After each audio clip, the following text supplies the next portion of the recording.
guest tonight is the 35-year-old Chike Ukaegbu running for the President of the Federal Republic of Nigeria. Chike Ukaegbu, ladies and gentlemen! Welcome to the show, welcome to the show. Thank you, my brother. Wow, you look younger than 35, really. I could say you're 24. June 12, 1983. 35. 35. Yes. Awesome, awesome.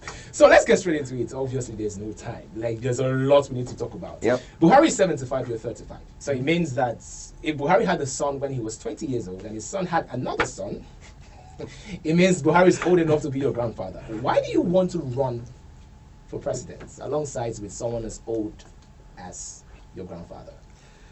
Well, I will not rely on my grandfather to determine my future and that of my children. I'd rather rely on him to provide, what do you call it, wisdom and the experience that he's gone through to get to where he is, right? So it's understanding that, you know, when you look at the future of humanity, especially, and what we expect for ourselves, for our children, it's important to make sure that the people who understand that are the ones who are driving it. Otherwise, we sacrifice our futures and those of our children. So you're saying that the present leadership, Buhari in question, does not truly understand how to lead this country? Well, does not have what it takes to lead us into the future that we're supposed to be advancing into. Okay, so it's about the future, not about the present. Yes, there's a time and place for everything, and the time right now demands that the people who've been around for the last 40, 50 years become elder statesmen, right? And not be the ones trying to drive us into the future, because their perspectives are flawed. Their leadership makeup or framework is flawed. And when you have flawed systems, it means that the outcomes are also really flawed. And in this case, maybe not just flawed, but dystopian for me, for you, for our children, for the nation, and actually for them as well. So, yeah. Okay, okay. So when did you decide to run for president? Because you're 35, and recently, the not too young to run bill made it possible for you to run. So was it because of the bill, or was it something you've always had in mind to do? Well, the bill definitely allowed me to sit down and understand the importance of now, right? So prior to this year, the goal was find the best candidate, work with them, and develop a tech platform for them and work with them. And then some young gentlemen came from Nigeria to the U.S. Nigeria Investment Summit in D.C. And we had a conversation after that, and from that conversation, the need for us to take on the mantle of leadership was born. That conversation, I would say, spurred everything. Right? I have never, prior to April of this year, woken up any morning to say, "Hey, I want to become the president of Nigeria." Yeah, so it's fascinating where we are today. Amazing, amazing. That's really inspiring. Meanwhile, that young man is currently my campaign manager. Oh, fantastic, yes. Fantastic. So, you're here now. You're running for president. Do you think you have the political, what it takes politically, the political willpower, the resources, and everything it takes to defeat the likes of Atiku, the likes of Donald Duke, the likes of, oh, you needed to drink water for that, the likes of Buhari? Do you think you have what it takes, considering that you've not even had any experience locally in the political scene? Well, what makes a great leader is understanding what your strengths are and what your weaknesses are, and making sure you empower the right people who have strengths where you're weak, right? And that's what we've done, right? So I know what I bring to the table, but from education, from a leadership perspective, from an experiential perspective, and I know who I have surrounded myself with, people who are experts in policy, in international affairs, foreign affairs, in politics. My campaign manager has significant experience when it comes to local politics. Okay. So he brings that knowledge to the table. I'm a very fast learner, so I've learned everything. Plus, I've learned everything that I can comprehend in this time. Plus, don't forget I was born here, so I experienced being Nigerian first 19 years of my life, and for the last 16, have experienced it through the lens of my parents, my brother, and coming home, friends, family, relatives, and the community at large. So I'm not a stranger to the problems at home. I'm not a stranger to what needs to happen or what we need to do. But I'm a proud stranger to the political experience in Nigeria, because it's what has created, it's what has created the crop of leaders who have today, who do not understand the importance of nation first. Now, so you'd rather not have that kind of experience? Not at all, right? And the great thing about that is some people say, well, you've been out too long, you don't have this experience. I'm like, yes, but what being out has done is given me the global perspective to bring solutions that are important to solving our problems as well. How do you intend to relate with the grassroots? Because you've been in the US for 16 years, and now you want to be president in Nigeria. How would you relate to the grassroots? Okay. Because 16 years is a lot of years. Let's explain that. Okay, so when I said I was Nigerian, I've talked about this several times. I was born in Owerri, right? I grew up in Aba. I'm a real Aba boy. Right? The real accent don't show. Of course not. See the switch. So ma tell you, calm down.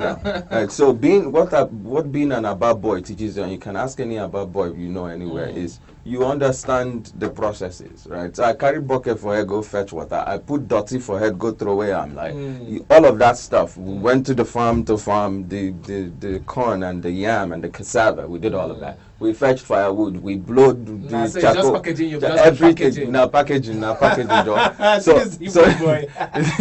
So all the up NEPA. Well, we have screamed all that. We know. I know what it means to be Nigerian, right? Now, when you talk about the importance of being local and being able to relate to the Nigerian, to the everyday Nigerian, I can do that because I am that. Right? I've been through the entire educational system in Nigeria. Like, I left after 2 years at Unilag, right? So I'm not stranger to those. Now, here's the other thing. My brother has been, the last 16 years everyone talks about, my brother has been here. He lives in Aba, in fact, runs a software development company that I always talk about, Learn Factory.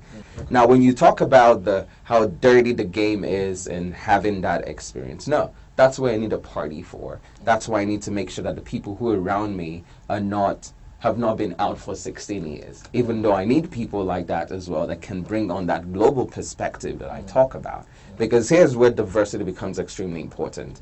You, who has been in Nigeria all this time and have lived it and experienced it and will tell me where all your pains are, right? I either have been outside and have experienced something different, can come together and say, okay, if you think this is the way to do this, and I think this is the way to do this, now how do we find that common ground, hybrid solution that is better?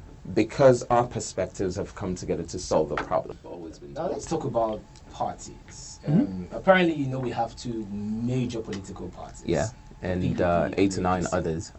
Yeah, and as far as I'm concerned, those are football clubs and not political parties. Okay. That's my personal opinion, though, because they've just been transferring one striker, one player to midfielder. Everybody has just been going back and forth. And there's something that is recurrent, which is the whole politics of buying votes. It's almost like it's a culture now, and even voters going out there. I went to get my PVC recently, and then I asked somebody, one of the persons getting his PVCs, and I asked him, how much would I give you to vote for a particular candidate? He said, oh, guy, even if Senator Ukaegbu, I'll go vote. So now, how would you change that narrative of buying votes? And what if that the party you're running under, what if that is the machinery that they also plan to use to, get these votes? What's your take on buying votes? Okay. So I'll tell a little story and then I'll answer your question. Is that okay? Yeah, fine, all right, wonderful. So when I launched, I co-founded a nonprofit called Read Life, and our mission was to empower disconnected and at-risk youth through tech education and entrepreneurship. People said it wasn't going to be possible because the United States has about 7 million disconnected youth, right? And the way they took care of them, or the solutions they had for them, was mainly GED, which is high school diploma, right? And menial job placements. So they place them in fast food joints and pay them minimum wage. The problem with that was they were not solving their problems. So many of them who were not equipped to handle or retain jobs were fired, a week or two from being, whatever.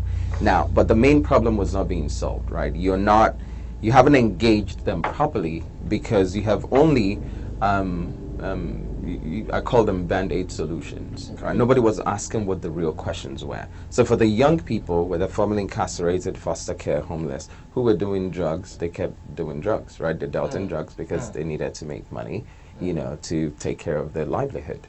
Now, when we decided to use education, entrepreneurship, and technology to empower these young people, we didn't tell them what you're doing is wrong, right? We said, here's an alternative for you to create a livelihood, right? So what are your interests? What are your passions? How do we monetize this so that you start to make money from this? And what happened was, the moment you taught them a skill set that they realized they could monetize, gradually, gradually a transition happened, right? Today, many of those young people have businesses, have gone back to school and gotten degrees, master's degrees, and all of that stuff. Yeah. Now, that's the same thing that happens here. So I'm not going to tell the average voter who has not eaten for a week, don't take the money. No, take it. After all, it's the money that it's the money that you were deprived from. It's your money that was stolen from you. Take it, but understand that if you're taking this to go cast a vote for the person who's giving it to you, it means that most likely for the next 3 or 4 years, you're also not going to eat anymore. So take the money, feed yourself, but when you walk into that booth, vote your conscience. Vote for the future of your children. Vote for your future to make sure that this next 4 years are not the same as the last 4.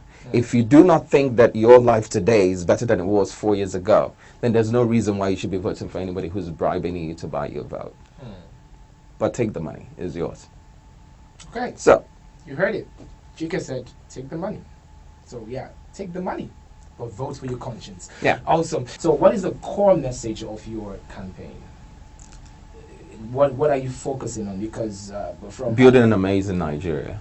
An amazing Nigeria is one that, just like I talked about, where every single Nigerian, regardless of your background, regardless of your religion, regardless of who you are, where you come from, have that equal access to security, to wealth, to love, to hope, to freedoms, to happiness, and everything that makes us feel secure. So do you in have being any proud Nigerians. particular area of concentration? Because I know that when Buhari came into government, he just kept hammering on security and corruption, security and corruption.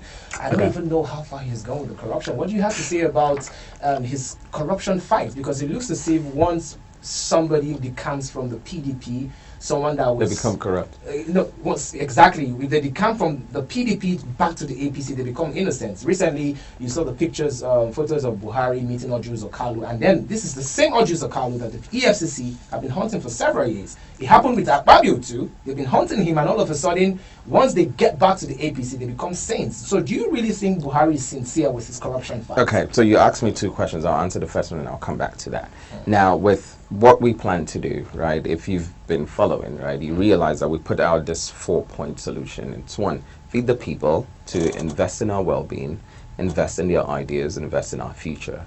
And I think it's important because for us to be successful at uplifting the nation, our solutions have to be holistic. And when I say holistic, it's understanding that 1, Nigeria right now is a nation with the largest population of people who live in extreme poverty, which is why feeding the people is important, and which is why I decided to go with the party of my choice, and I'll explain. I have something that I'll talk about in a second. 2 is investing in our well-being. Our well-being is where you now understand quality of life. I'll explain what this means in a second. I wasn't going with a golden spoon, but nice golden spoon. Thank you. Yeah, I'll explain what it is. So investing in our well-being is where, you know, other aspirants, when you touch them, they talk about, you know, education and healthcare and security and this and that and that. All of that all falls into making sure that we raise the quality of life, right? So investing in our well-being, that's the second one. And I can go into more details if you need to. And then the third one is investing in ideas. It's entrepreneurship. You talked about studying microbiology, and here you are as a presenter or comedian, right? And that's because nobody taught you how to monetize your skill set. The microbiology knowledge you spent 4 or 5 years plus X studying, if you add on strikes, nobody taught you how to monetize that. The extra years, but continue. Plus X, right? So we need to look at the way we educate our kids, to start it from a very young age, to to teach them the importance of being creators as opposed to just consumers, right? So entrepreneurship becomes extremely important to move the nation forward, and that's investing in our ideas. That's one. Two, we need to invest more in manufacturing and production so that we can export more great stuff. And then the last one, investing in our future. This is where we now sit down and look at the world and understand that, okay, China is investing $150 billion in creating an AI village.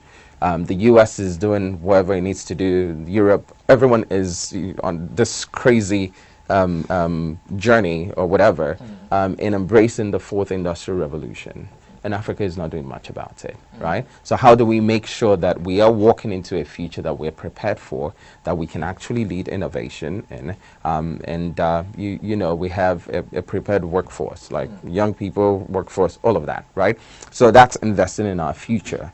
Now, if you put that together, you see that when you have the right execution on these four principles, we have a nation that will go from 26th largest world economy to 1. We're the 26th largest.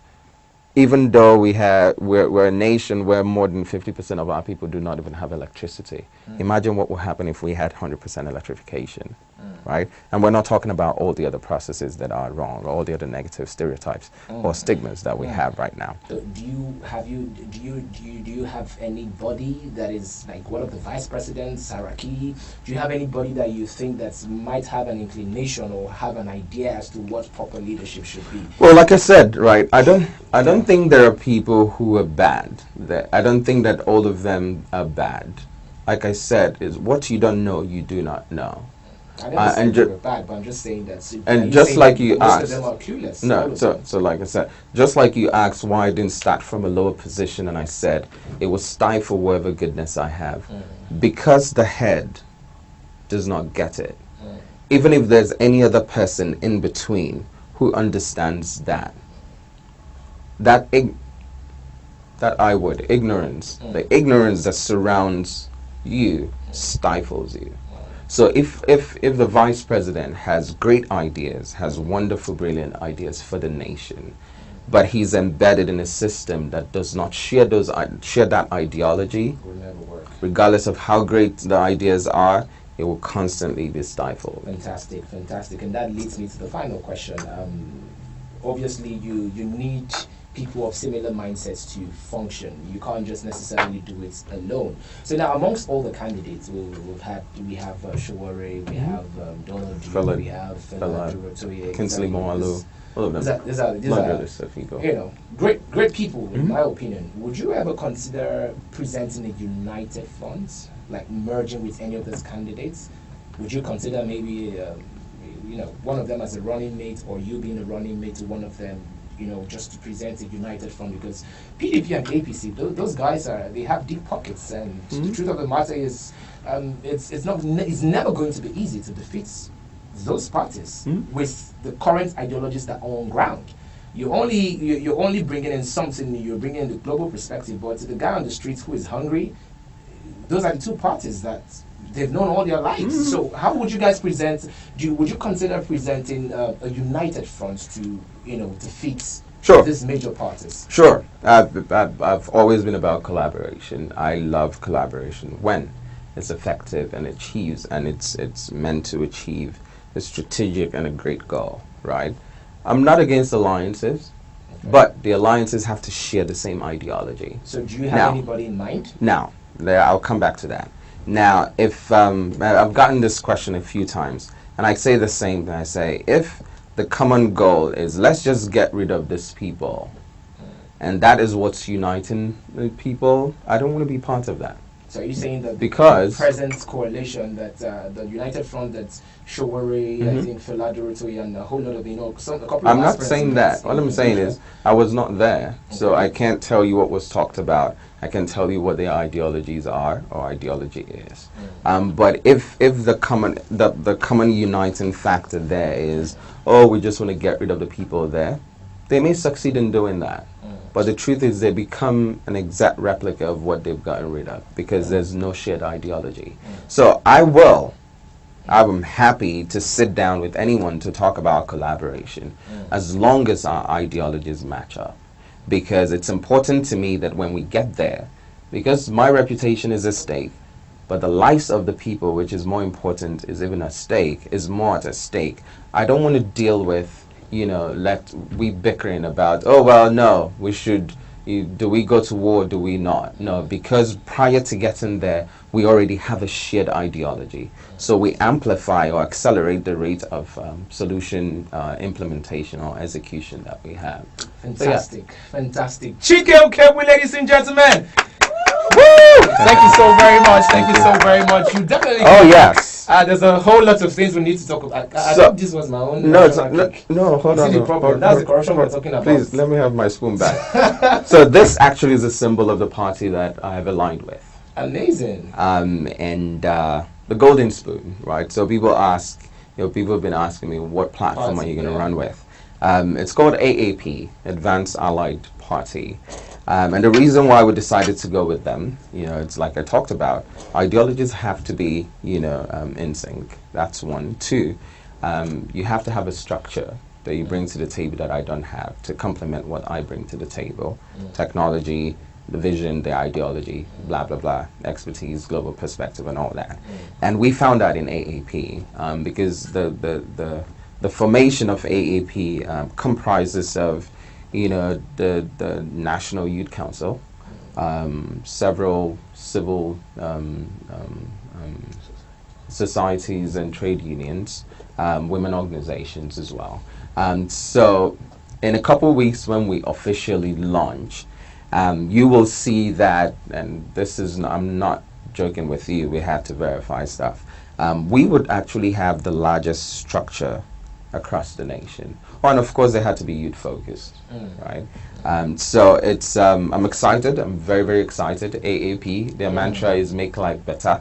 And the fact that their symbol was the golden spoon, which aligns very well with the first solution I talked about, feed the people, is extremely important to me. Well, I really have a problem with the color. I mean, the color is golden. It means it's for rich people. No, it's not. So me, I've never seen a golden spoon in my life. Exactly. So we know about silver spoon. Silver spoon. So golden spoon. No. You would have done wooden spoon. AAP wooden spoon. No. So what we're looking for was symbolism that represents what everyone uses, right? Every single person, old, young, rich, poor, uses a spoon. And the spoon is important because that's what we use to feed ourselves. Fantastic. So the golden spoon is making sure that we can, like I talk about, create that access to wealth, to security, to love, peace, happiness, and freedom. To a golden country. I want to turn Nigeria to a prosperous country. A prosperous country. You've been taking this spoon away from Yes, because you've just been collecting this spoon back. I have been taking it back very intentionally. All right, so Chike, finally, when you become president, I said when and not if, yeah? Yes, I like when that. you become president, are you going to be ruling us from proxy, or have you relocated back to Nigeria? Because I know that Buhari rules us from London. So are you going to be ruling us from America? It's a question, it's a very serious question. I'm back home. So you've relocated fully? Yes. Okay. Chike, ladies and gentlemen!